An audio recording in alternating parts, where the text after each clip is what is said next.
2 hours later. So I don't usually do this, right? I'm not gonna record like with my shirt off, but like I don't see it. Maybe I'll post an Instagram video or story about it, but like baby girl says I got bigger, like muscular, but I don't see it. So do y'all see it? Cause I don't see it. Like I don't see it. Am I tripping? Like I don't see it. I'm looking at the mirror behind the camera, so like I don't see it. I don't see it. How they be? They be like this. Like, I don't see it. You know what I do see? This right here. You know how hard it is to lose this shit right here? But I don't see it.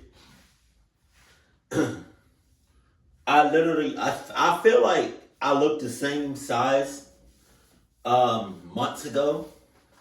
The only way I know I got bigger is if I put on like an old shirt that was kind of loose and it's not loose no more. But yeah, I don't see it. I don't see it. Oh, I see that though. I see that. Look, let me do the other one. Can I do the other one? I can't really. Maybe because of the shadow or the light. I don't know. I see that though. I see that. I see that. I see that. I see that. Okay, let me stop. Sup? Go.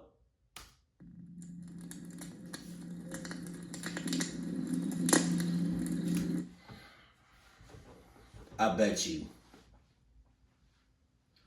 my whole life savings, every last one of these stories is going to be clubbed.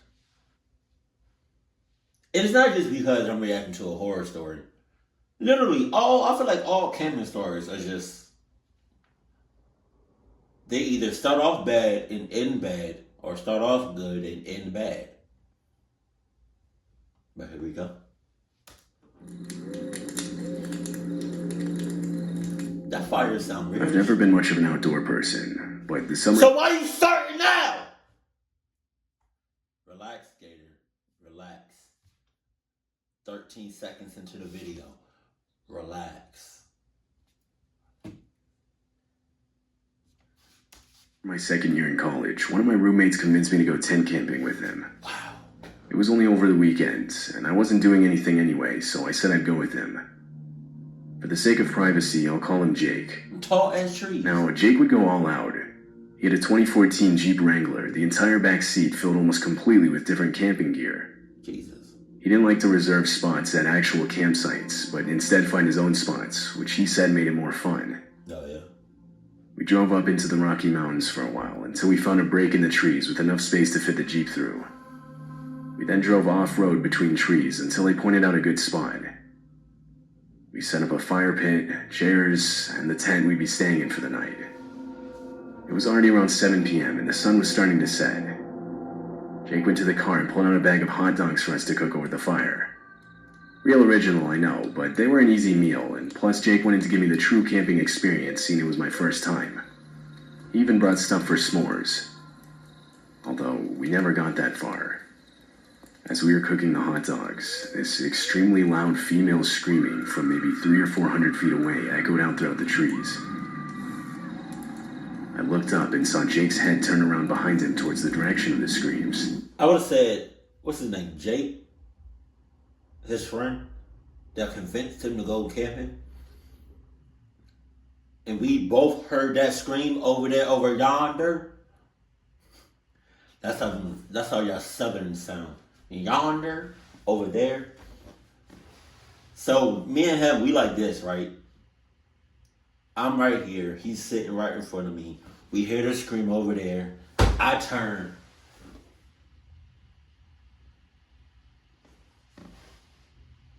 Oh, yeah? What's up?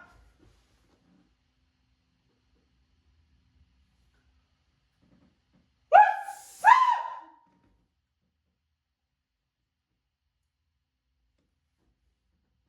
That shit hurt. Okay.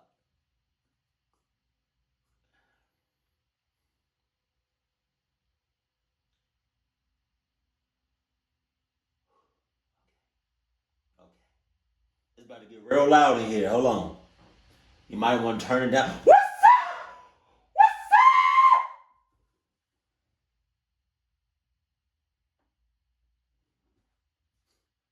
Okay. Relax. At first, there weren't any words we could make out, but then there was a help, a please, and a no. My All of ass. them sounding more desperate than the last.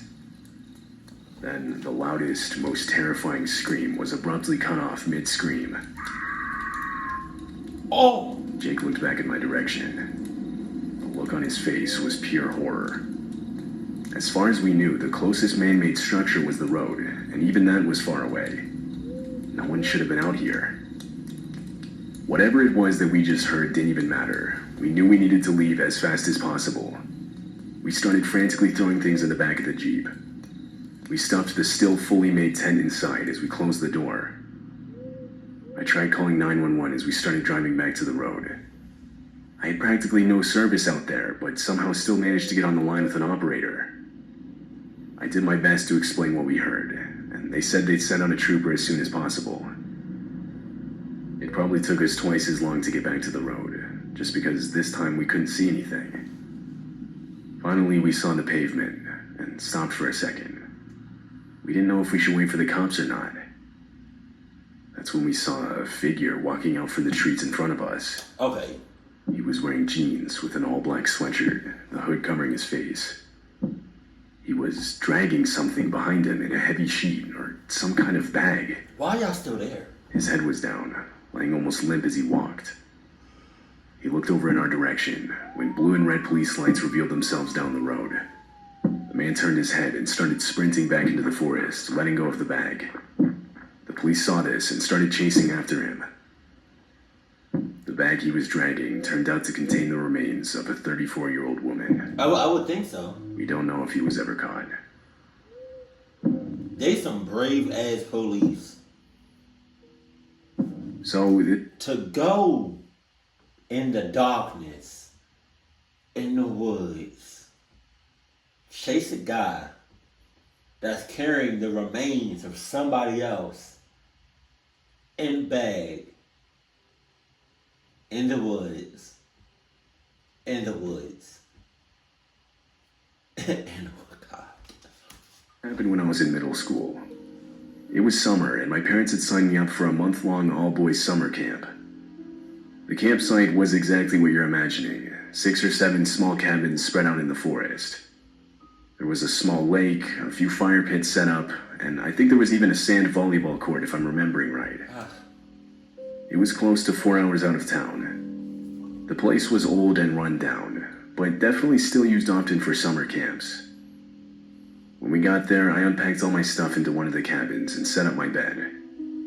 Some of the kids I'd be staying with wanted to check out the forest before we'd have to be back for dinner. The rules of the camp were pretty laid back. We were told we could go as far as we wanted, as long as we could still see the cabins. What? As we were walking into the forest, one of the kids pointed something out, or rather someone. A man who had to be over 50 years old stood a few yards away looking in our direction. He looked almost homeless, really unkempt, dirty clothes, a rough gray beard. We ultimately just assumed he was one of the camp counselors. Wow. The guy gave us a weird... Wow, really? Really?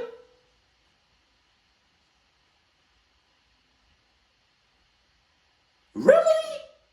You're lying. You're joking, right? You're in a whole ass group. Which means you should know everybody in that group. The kids, the counselors, all that. You should know that. Man. So for you to assume that he's with the counselors. That's like,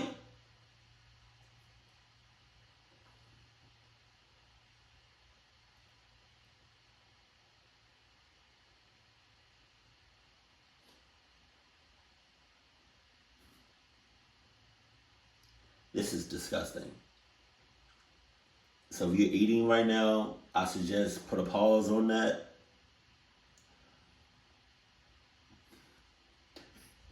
That's like, ew. I don't know why I just thought about this.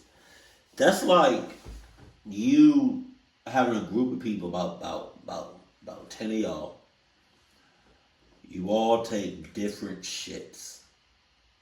Well, you all take a shit, right?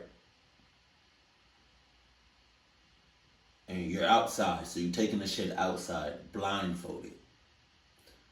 One of the counselors, or a couple of the counselors, mix up, like rearrange, the diff piles of shit. Like say there's a shit right here, shit right here, shit right here, shit right here, shit right here, right? And you put them in different orders. and somebody say, I think that's my shit. No, Edgar, that's not yours. That's mine. My shit is green all the time. Your shit is white.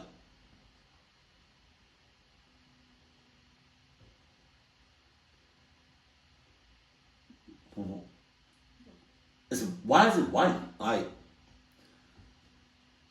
that's crazy. I've seen dark shit, brown shit, green shit, red shit,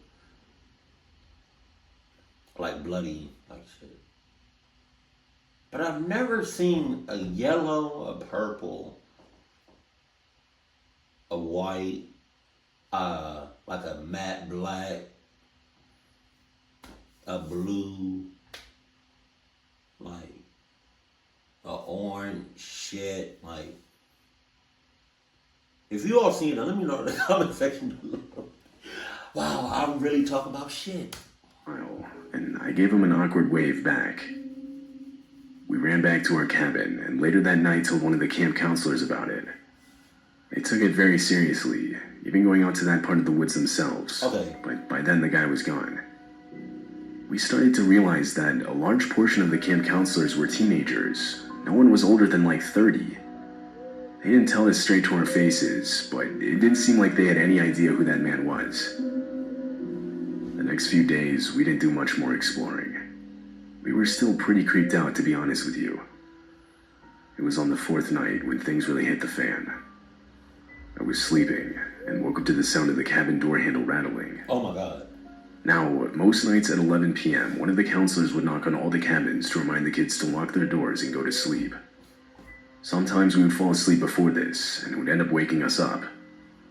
I thought this is what was happening, but I didn't have any way to tell the time, so I had no way of knowing.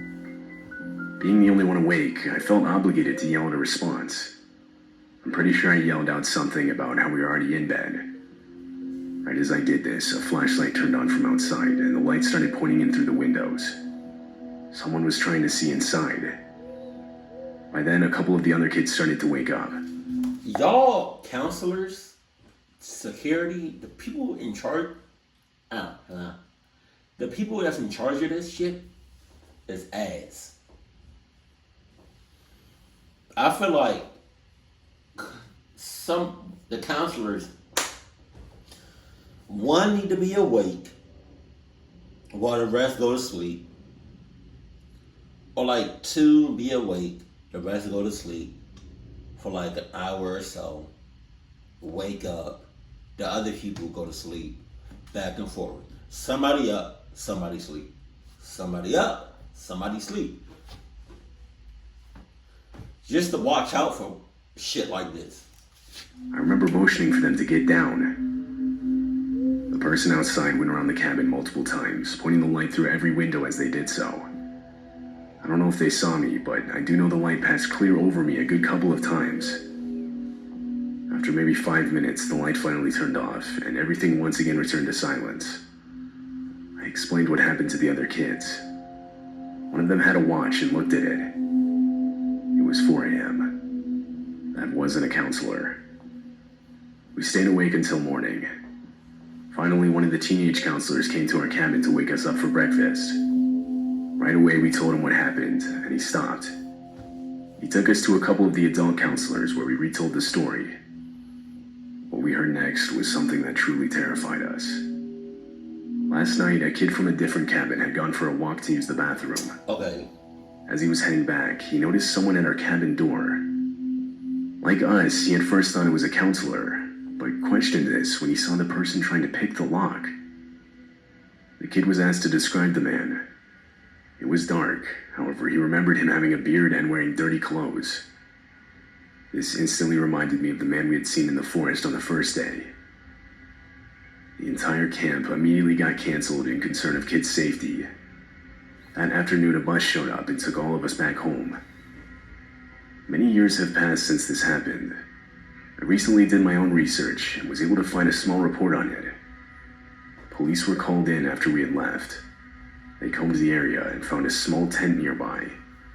Inside were the essentials, along with hundreds of Polaroid pictures of the camp. Oh, wow. The cabins, the canoes by the lake, the fire pits, everything. Among these were pictures of the kids, most of them taken from a distance, or in a place where the man taking them was clearly trying to hide. Most disturbing were the pictures taken at night through cabin windows. The police waited for someone to return to the tent, but no one ever did. The man was never found.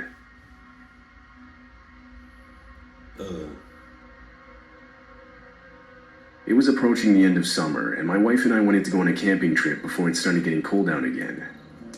I had a ton of camping gear left over from when I used to go with college buddies, and wanted to put it back to use. There was one spot we always used to go. It wasn't even technically a camping ground, just a cool spot we had found one time that I thought would be perfect to take my wife. When we got there, we noticed a makeshift fire pit and some trash left behind, so obviously other people had found this spot, but we didn't really care. We set up the tent we'd be staying in and started a fire. We sat around the fire talking and drinking for hours on end. Suddenly, at around 2 a.m., we were interrupted by the sound of a chainsaw starting and revving up. What the hell?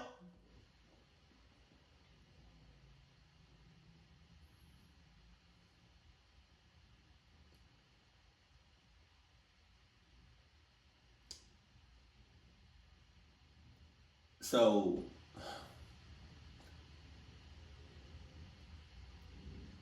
not only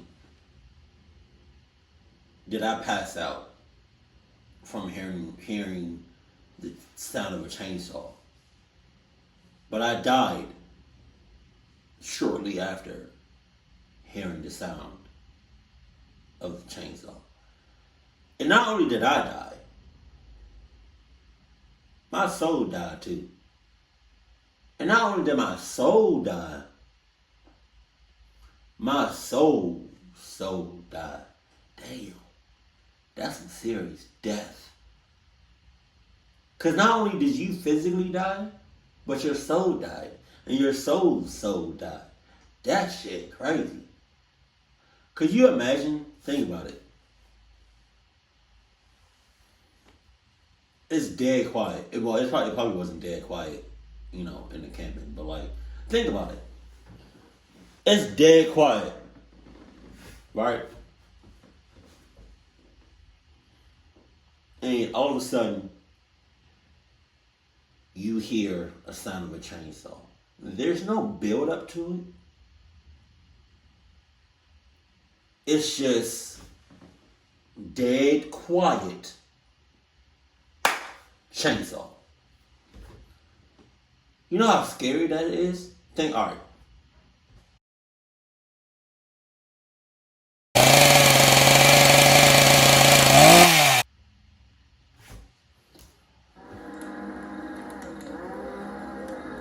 That's so scary. Or at least that's exactly what it sounded like. Our first thought was that someone was cutting down a tree. Really? We didn't understand why someone would be doing that this late in the night. That's your first thought? Literally my first thought in that would be somebody getting chopped up, sliced up. That's that man. Was quickly thrown out when this maniacal laughing suddenly followed. Alright. Now we were creeped out. We put out the fire and got inside our tent. It sounded distant, so we felt somewhat safe. Plus, we had a machete if it really came to that. Wow. Over the next few minutes, it honestly sounded like the noises were getting closer. But thankfully, the engine, or whatever it was, abruptly cut out and a wave of relief overcame us.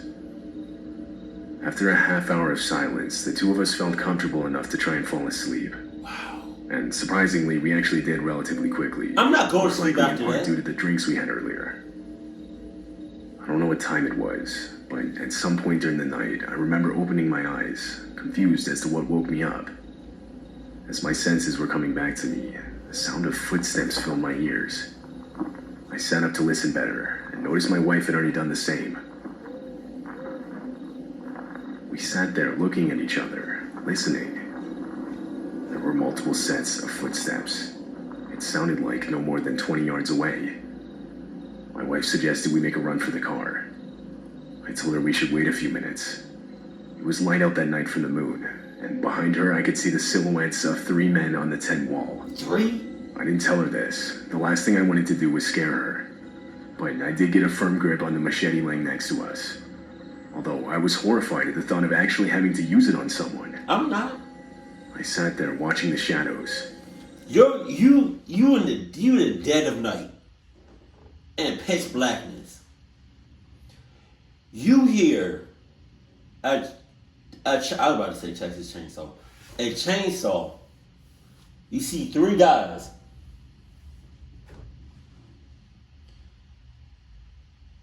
And you're fearful of using a machete? My God. I'm just like, even if this was a prank,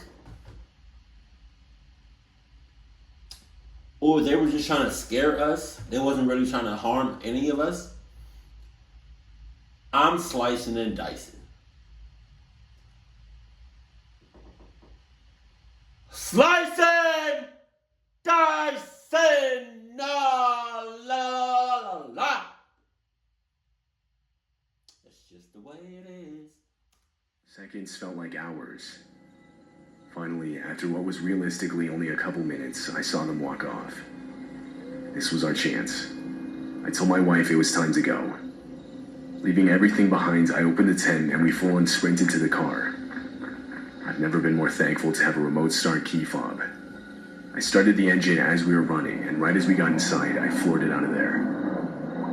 That's when I told my wife about the shadows on the tent wall, and she laid into me for not telling her earlier. We spent the night in a hotel. She what? Full-on sprinted to the car. I've never been more thankful to have a remote start key fob. I started the engine as we were running, and right as we got inside, I floored it out of there. That's when I told my wife about the shadows on the tent wall, and she laid into me for not telling her earlier. She laid into you? Like, what does that mean? Like, what do you mean? Like, she got mad and you didn't tell her? Because if that's the case, wife, do you understand? If I would have told you that there were 3 guys behind you, and at least one has a chainsaw, do you understand if I would have said that to you? We would have been clucked up in a bunch of different ways. Because I'm pretty sure 100% you would have screamed at the top of your lungs, and we don't got time for that. So you missed me with that getting mad because I didn't tell you. Get the hell out of here. We spent the night in a hotel. The next morning we went back to the camp. All of our stuff was gone. Not a single thing was left behind. So? I still don't know what really went down that night. A part of me thinks we were just unknowingly on someone else's private property, and that was their sick way of getting us off of it. But it's possible those people meant real harm to us. Either way, they now have all of our camping gear. However, I don't see us going camping again anytime soon. I would hope not. But your wife, on the other hand, I don't know about her. She's a little iffy. You might need a divorce after that. If you need some divorce papers, I got you. Yeah, I'm not with that camping shit. If I ever do camping, best believe we are literally like a foot away from the house. If that. Like, I'm not about to go 10 miles into a random ass forest that I don't know nothing about. You got all that. You got all that. Because who about to do that? Not me. Jesus. Keep it cool, keep it classy. And I love you. Stay happy. My family.